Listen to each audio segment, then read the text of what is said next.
నిజంగా ఎల్లుంటే చాలా బాగుండేదండి. అప్పుడు నేను వెళ్ళిపోతే అక్కడే డెలివరీ చేయించుకుంటా, ఎవరు రాకపోయినా పర్వాలేదు అంతలా ఉండేదాన్ని. అంత పిచ్చి అలా మా ఆయన అంటే అలా ఉండేదాన్ని. కానీ తర్వాత డెలివరీ అయ్యాక తెలిసిందనమాట, ప్రతి ఒక్కరికి ఒక 4-5 మాత్రం సపోర్ట్గా ఉండాలండి. నిజంగా అమ్మ అవడం అంటే ఇంకో జన్మే నిజం చెప్పాలంటే. తర్వాత ఫాస్ట్ లేబర్ పెయిన్స్ అని తెలిసిపోయి డాక్టర్ నన్ను నెట్టేసింది బయటికి. తర్వాత ఇంకా టైం ఉందమ్మా అనేసి తర్వాత 1 వీక్కి మళ్ళీ నాకు పెయిన్స్ స్టార్ట్ అయినాయి. నైట్ బాగా పెయిన్స్ వచ్చేసినాయి. తర్వాత మార్నింగ్ తగ్గిపోయాక నేను అందరికి చెప్పాను, ఇలా నొప్పులు వచ్చినాయి, పర్వాలేదు ఇప్పుడు బాగానే ఉన్నాను అనేసి. తర్వాత ఏంటంటే వాటర్ కావడం అలా అవుతుంటే నేను చెప్పాను అత్తయ్యతోటి, ఇలా అవుతుంది అత్తయ్య అనేసి. నా పొట్ట కూడా కిందకే ఉంది, నార్మల్ డెలివరీ ఛాన్సెస్ చాలా ఎక్కువగా కూడా ఉన్నాయి.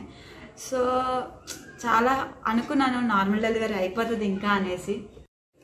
తర్వాత ఏమైందంటే హాస్పిటల్ తీసుకెళ్ళా. అంటే ఫస్ట్ బాగా హడావుడైపోయింది కదా ఫస్ట్ లేబర్ పెయిన్స్కి పాస్. తర్వాత ఆశా వర్కర్ వచ్చేసింది. ఆశా వర్కర్ అంబులెన్స్కి కాల్ చేయనా అంటుంది. నేను అన్నాను వద్దు, నేను మళ్ళీ వచ్చేస్తాను, మీరు ఏం టెన్షన్ పడకండి, ఆల్రెడీ ఒకసారి జరిగింది కదా, అస్సలు ఏం వద్దు, ఏం హడావిడి చేయొద్దు, నేను సైలెంట్గా వచ్చేస్తాను అని అన్నాను.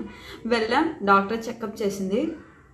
పదండి ఈమెని ఆపరేషన్ థియేటర్లోకి తీసుకెళ్ళిపోయింది అంది. నాకు నిజంగా ఎంత భయం వేసిందంటే లిటరల్లీ అవేస్ లేరు, మెయిన్ అమ్మ కూడా లేరు కదా.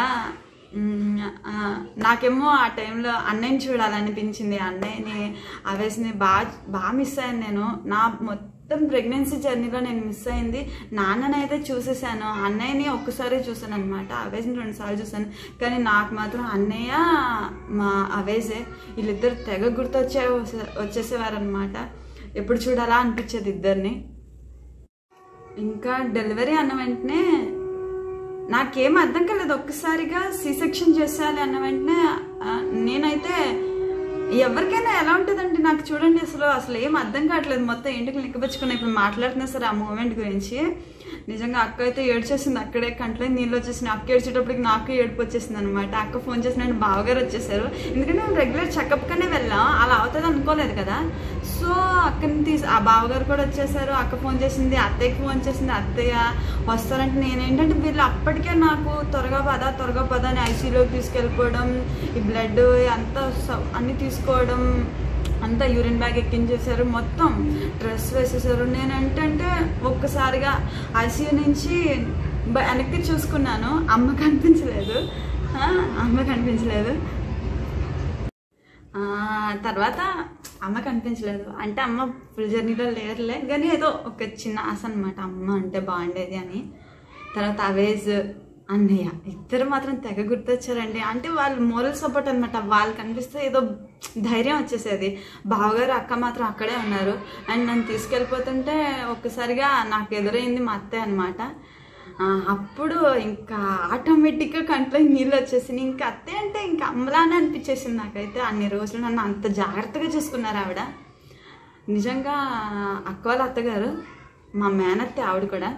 సో నిజంగా ఆవిడ అంతలా చూసుకుంటారని ఎవరు అనుకోరు. నేను చెప్తా ఉంటా అవేస్కి అలా చేశారు, అలా చూసుకున్నారు, ఇలా చూసుకున్నారని. నిజమా, ఎవరు చూసుకుంటారు ఈ రోజుల్లో అని అంటూ ఉంటారు అనమాట అవేస్ కూడా. నిజంగా అత్తయ్యని చూసిన వెంటనే ఆటోమేటిక్ కంట్లో నీళ్ళు వచ్చేసినాయి. నేను ఏడ్చేస్తుంటే అత్తయ్య కూడా ఏడ్చేశారు. ఇంకా నన్ను వెంటనే తీసుకెళ్ళిపోయారు లోపలికి అత్తయ్య. తర్వాత లోపలికి తీసుకెళ్ళిపోయాక ఆయన అడిగారు నన్ను, ఎవరమ్మాయి అక్కడ కూర్చుని ఏడ్చేస్తుంది అనేసి. నేను అన్నాను మా అక్కయ్య ఉంటుంది అని అన్నాను. ఆ పెద్దవాడు ఎవరు అంటే మా అత్తయ్య అన్నాను. సరే అంటే వాళ్ళు ఏంటంటే నన్ను థియేటర్లోకి తీసుకెళ్ళిపోయారు. సో నేనేంటంటే టెన్షన్ పడకూడదు మెయిన్.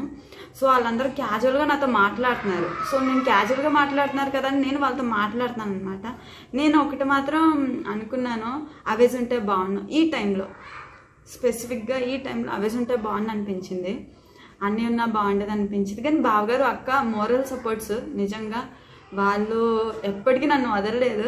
నాకు పెళ్ళైనప్పటి నుంచి ఇప్పటి వరకు కూడా ప్రతి చిన్న విషయానికి నేను అక్క దగ్గరికి వెళ్ళిపోవాల్సిందే.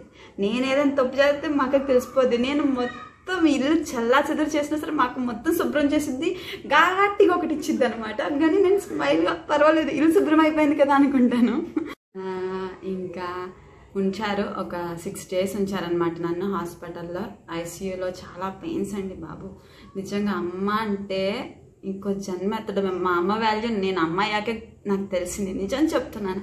అమ్మ అంటే అమ్మ, ఓకే అమ్మ అనుకునేదాన్ని. నిజంగా మా అమ్మ ఇంత కష్టపడిందా నన్ను కంటానికి, మా అక్కల్ని కంటాకి, మా అన్నయ్యని కంటాకి ఇంత కష్టపడిందా అనిపించింది నాకు. అమ్మ అమ్మేనండి. కానీ మనకి తెలియలేదు, మనం అమ్మ ఇంతవరకు అమ్మ వాల్యూ తెలియదంటే ఇదే. ఇప్పుడు ప్రతిరోజు మా వాడు నన్ను ఏడిపిస్తుంటే, నేను ఆడ వెనక తిరుగుతుంటే, పరిగెడుతుంటే నాకు అర్థమవుతుంది మా అమ్మ కూడా ఇలాగే ఉండిందేమో, మా అక్క కూడా మమ్మల్ని ఇలాగే ప్రేమించారేమో అనిపిస్తూ ఉంటుంది అనమాట. అండ్ 3 months అక్క వాళ్ళ ఇంట్లోనే ఉన్నాను. నన్ను కాలు కింద పెట్టనివ్వలేదండి. ఎంత చక్కగా చూసుకున్నారంటే నిజంగా నేను చెప్తున్నాను, ఎవరికైనా సరే అమ్మ అన్నది ఉంటారు, కానీ అక్క అమ్మలా ఉండడం అంటే చాలా రేర్. అలా చూసుకుని నన్ను. అండ్ తర్వాత వచ్చేసి లోపలికి తీసుకెళ్లారు. నాకు అడిగారు అనమాట, పాప కావాలా బాబు కావాలని. నేనైతే అస్సలు ఫిల్టర్ లేదు, నాకు బాబే కావాలన్నాను. మా ఆయనకి మాత్రం పాపని ఉండింది, ఎందుకంటే వాళ్ళిద్దరూ మగపిల్లలే. సో ఆయనకి పాప కావాలి. నేను మాత్రం వద్దు, నాకు నెక్స్ట్ బేబీ ఆడపిల్ల పుట్టిద్దని నాకు తెలుసు. సో నాకు ఫస్ట్ బాబే కావాలి, నా పాపకు అన్నయ్య కావాలి. నాకు అన్నయ్య అలా ఉన్నాడో దానికి అన్నయ్య అలా ఉండాలనేసి నేను ఫస్ట్ బాబే అన్నాను అనమాట. సో డాక్టర్ అనేసి అనింది, అప్పో ఇంకా నీ లక్ బాగుంది, బాబే పుట్టాడు అనేసి ఉంది. నేనైతే ఇంకా నవ్వడమే, ఆనందం వచ్చేసింది నాకు. నేనేంటంటే ఫస్ట్ బాబు అన్న వెంటనే నా బ్రెయిన్లో మా అక్కే గుర్తొచ్చింది, ఎందుకంటే మా అక్కకి 2 ఆడపిల్లలే అండ్ అక్క తోడుకోళ్ళు అందరికీ ఆడపిల్లలే అనమాట. సో ఆడపిల్ల మగపిల్లాడు అన్న వెంటనే మా అక్క గుర్తొచ్చింది నాకు. నేనేంటంటే ఇంకా నవ్వేస్తాను, ఆపరేషన్ థియేటర్లో నా పొట్ట కోసేసినా సరే నేను నవ్వేస్తాను మా అక్క గుర్తొచ్చి. చాలా విషయాల్లో సపోర్ట్ చేసింది తను నాకు. పిల్లలు ఇదంతా అక్క సెలవే అనుకోవాలి. ఇంకా అన్ని దాని ప్లాన్స్, ఇవన్నీ దాని ప్లాన్స్. కానీ ఏంటంటే ఒకటి ఉండిపోయింది, డెలివరీ అయిపోయింది. ఇంకా అక్క వాళ్ళ ఇంట్లో ఉండిపోయాను. ఇంకా అవేజ్ వచ్చారు, నేను వెళ్ళిపోతా అంటమే. అక్క వస్తే నీకు C-section అయింది, అప్పుడే వెళ్ళిపోవడం ఏంటి, ఒక 6 months రెస్ట్ తీసుకో, ఇక్కడే ఉండే అవేజ్ మళ్ళీ వస్తారు. నేను ఉండను, నేను వెళ్ళిపోతా, నేను మీరట్ పోతా అంటేసి ఇంకా వచ్చేసాను అనమాట. ఫైనల్లీ మీరట్కి అత్తయ్యని తీసుకొచ్చా. మా అత్తగారు చాలా మంచి ఆవిడ. నాకేంటంటే ఆ 1 month ఆవిడే చేసుకున్నారు అన్నీ. నేను బాబుని చూసుకోవడం ఏంటంటే, బాబు ఏముంది వాడు పడుకునే ఉంటాడు, ఆ టైంకి ఫీడ్ ఇస్తే వాడు పడుకుంటాడు కొంచెం అనుకుంటాను. అత్తే మొత్తం పని అదంతా అత్తే చూసుకున్నారు 1 month. ఆ తర్వాత ఆవిడ వెళ్ళిపోయారు 4 months బాబుకి. అండ్ నన్ను ఒక్కదాన్ని వదిలేసి ఎవరి కాళ్ళు వెళ్ళిపోయారు. అప్పుడు తెలిసింది నాకు. అండ్ ఫైనలీ అవేస్ నేను బాబు మా ఇంట్లో, మా ఇల్లు ఇది అన్న ఫీలింగ్లో ఉన్నాను అనమాట నేను. అయాస్ కూడా నాకు అలాగే ఉంటాడనమాట. వాడు కూడా ఎక్కువ ఏడిపించడం అనుకుంటాను, కానీ వాడికి హెల్త్ పాడైపోతే నాకు ఏముంది, ఫస్ట్ బేబీ ఉంటే కొంచెం ఎక్స్పీరియన్స్ ఉంటుంది. సో వాడు చిన్నపిల్లాడు, వాడు ఏం చెప్పలేడు. నాకు ఎంత భయమే సత్తా ఉంటుందో. పదండి హాస్పిటల్, కానీ హాస్పిటల్కి వెళ్ళిపోవడం, హాస్పిటల్లో చుట్టూ తిరగడం ఇదే సరిపోయింది నాకు. చిన్నపిల్లలతో కష్టమేనండి రావడం. తర్వాత ఇప్పుడైతే ఆ తర్వాత మధ్యలో అక్క వల్ల వచ్చారు, సమ్మర్ హాలిడేస్ ఒక 1 month ఉండి వెళ్ళారు. తర్వాత ఇప్పుడు మళ్ళీ మేము లీవ్కి వెళ్ళొచ్చాం. అండ్ ఇప్పుడు అత్తయ్యని కూడా తీసుకొచ్చుకున్నాం కాబట్టి పర్వాలేదు, అంతా బాగానే ఉంది. And this is my delivery journey అనమాట. Pregnancy journey and delivery journey ఏదో ఒకటి అనుకోండి, ఓకేనా. అండ్ థ్యాంక్స్ ఫర్ వాచింగ్ అండి. నా ఛానల్ని సబ్స్క్రైబ్ చేసుకోండి, నా వీడియోస్ని లైక్ చేయండి, at the same time comment me. And ఈ యూట్యూబ్ ఛానల్ ఐడియా మాత్రం నాదే, ఎందుకంటే ఏమీ అర్థం కావట్లేదు. లైఫ్ బాబుతోనే అయిపోతుంది ఏంటి, బాబుతోనే మార్నింగ్, బాబుతోనే ఆఫ్టర్నూన్, బాబుతోనే ఈవినింగ్, ఇదే సరిపోతుంది ఏంటి. కనీసం ఫ్రెండ్స్ కూడా లేరు చుట్టుపక్కల. ఎవరైనా మాట్లాడదాం అంటే ఎవరికి వాళ్ళు డోర్స్ క్లోజ్ చేసుకుని ఉంటారు. వాకింగ్కి వెళ్తాను బాబుని తీసుకుని, అలా ఇంకా వచ్చేస్తాను అనమాట. నాకంటూ టైంపాస్ లేదు. ఇంకా మొత్తం లైఫ్ మొత్తం ఇంకా చాలా బోర్ కొట్టేసిందండి. అండ్ అవేస్ డ్యూటీస్ అనమాట. ఒక్కదాన్నే అయిపోయిన ఫీలింగ్ అనమాట. సో నేను అవేస్ దగ్గరికి వెళ్ళి నేను ఇలా యూట్యూబ్ ఛానల్ పెడదామని చూస్తున్నాను అని అన్నాను. అండ్ హిజ్ రియాక్షన్ వాజ్, ఏంటి యూట్యూబ్ ఛానల్ నీకు తెలుసా అని అన్నారు. సో 1 year కష్టపడ్డాను నేను ఛానల్ కోసం, చాలా క్రియేట్ చేశాను అండ్ చాలా వదిలేశాను. కానీ ఈ ఛానల్ మాత్రం అసలు వదలను. అవేస్తో ఛాలెంజ్ చేశాను, నేను కంపల్సరీ సక్సెస్ అయిపోతాను నేను యూట్యూబ్లో అనేసి.